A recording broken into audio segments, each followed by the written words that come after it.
ஜீவாத்மா தோன்றும் போது இக்னோரன்ஸோட தோன்றியதா? நேத்து உங்ககிட்ட சொல்லியிருந்தேன், ஜீவாத்மா தோன்ற கிடையாது. ஜீவாத்மா என்னைக்கும் இருந்துட்டு தான் இருக்கு. இல்ல. ஜீவாத்மா தோன்றுவது கிடையாது.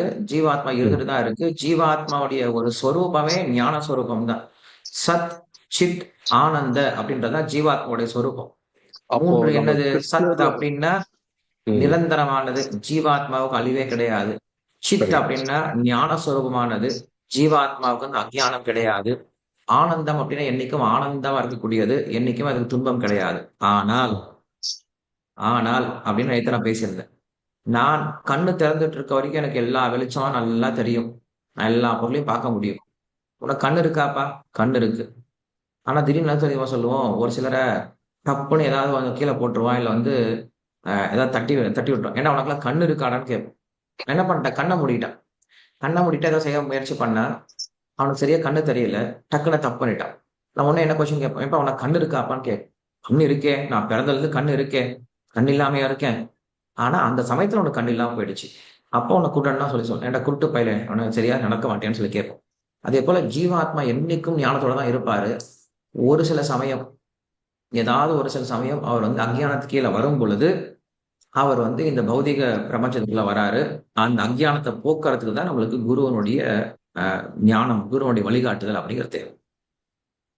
இல்ல குருஜி, இப்போ நான் கொஞ்ச நாளா பகவத்கீதை நான் ஜாயின் பண்ணியிருக்கேன், படிச்சுக்கிட்டு இருக்கேன்ல. ம். பகவத்கீதை நீங்க எடுக்கும்போது உங்க இதுல இருக்கும்போது நம்மளுடைய இக்னோரன்ஸ் கிளியர் பண்ணதுதான், நீக்கிறது தான் பகவத்கீதையினுடைய முக்கியமா இதாக இருக்குது. ஏன்னா முக்தியே வந்து இக்னோரன்ஸை நீக்குதுன்னு தான் நீங்க சொல்லுவீங்க.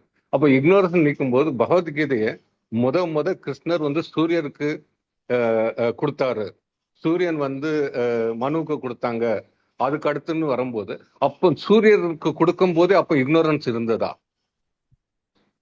இந்த சூரியனுக்கு கொடுத்தது அப்படிங்கிறது இந்த பிரபஞ்சத்தினுடைய ஆரம்பத்துல, அதாவது இந்த யுகத்தினுடைய ஆரம்பத்துலன்னு சொல்லி சொல்றோம் ம். இல்லையா? இதே போல ஆமா. எத்தனையோ சதுரயுகங்கள் இருந்திருக்கு.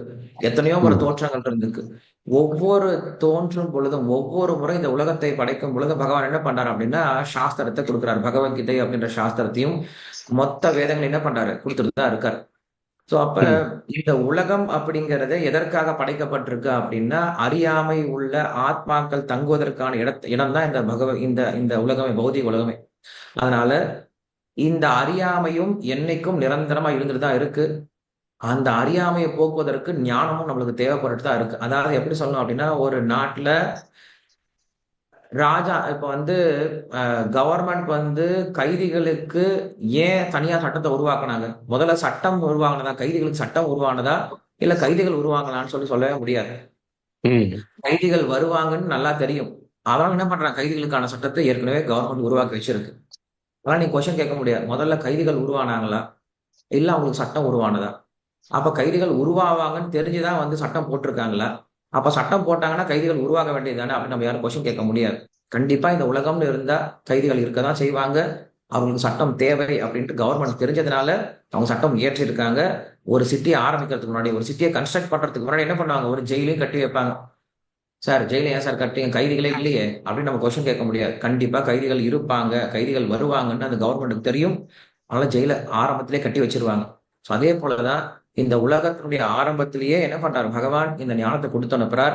ஏன்னா இங்க வரவங்க எல்லாரும் பகவான மறந்துட்டு தான் வராங்க. அவங்களுக்கு ஞாபகப்படுத்துறதுக்கு சாஸ்திரம் தேவை அப்படிங்கிறத உலகத்தினுடைய ஆரம்பத்திலேயே கொடுத்து அனுப்புறார் பகவான். நன்றி பிரபுஜி, நன்றி.